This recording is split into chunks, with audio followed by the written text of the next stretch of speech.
হত্যাকাণ্ডের 1 বছর পার। সুবিচারের দাবিতে হাজার হাজার প্রতিবাদী কণ্ঠ আজ রাস্তায়। পুলিশে বাধা পেরিয়ে নবান্ন অভিমুখে যাত্রার চেষ্টা করলে উত্তপ্ত হয়ে ওঠে পরিস্থিতি। গার্ডরেল টপকে নবান্নের দিকে এগোতে গেলে শক্তি প্রয়োগ পুলিশের।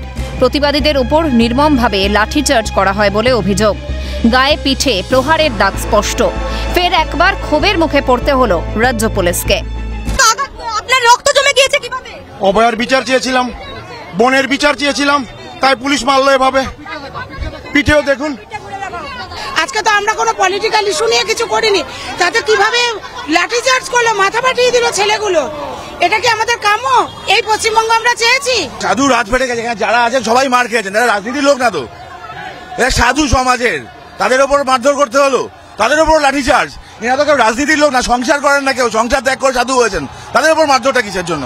আমরা তো মমতা ব্যানার্জি সরকারের বিরুদ্ধে লড়াই করছি অভয়ার বিচার জন্য, ন্যায় বিচারের জন্য। তারা প্রভোগ করছে যাতে ওদের উপরে হামলা করা হয়, এইটা পুলিশ দেখছে না। তাদের জন্য কোনো ল অ্যান্ড অর্ডার ব্যাপার নেই, সব ল অ্যান্ড অর্ডার আমাদের জন্য। অন্যদিকে ধর্মতলায় তৃণমূলের অস্থায়ী পার্টি অফিসে চলে ভাঙচুর। দিকে আন্দোলনকারীদের উপর লাঠিচার্জ করে পুলিশ, আন্দোলনকারীদের যেরকম আঘাত লেগেছে, অপরদিকে যে ধর্মতলায় অস্থায়ী একটি কার্যালয় ছিল তৃণমূলের, সেই অস্থায়ী কার্যালয়ের উপরও ভাঙচুর চালানো হয়। মমতা বন্দ্যোপাধ্যায়ের ছবি, এই মমতা বন্দ্যোপাধ্যায়ের ছবি ছেঁড়া হয়েছে। তৃণমূলের যেই পতাকা রয়েছে সেই পতাকাও ছিঁড়ে মাটিতে ফেলে দেওয়া হয়েছে। কে বা কারা এই ঘটনার সঙ্গে জড়িত তা জানা না গেলেও অভিযোগের আঙুল প্রতিবাদীদের দিকেই।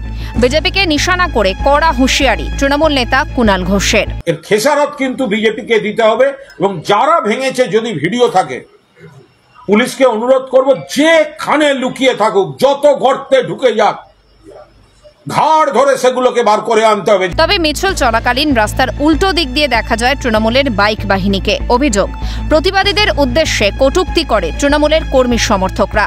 এরপরই কার্যত তৃণমূলের অস্থায়ী পার্টি অফিসে ভাঙচুর চালানো হয় বলে জানা যাচ্ছে।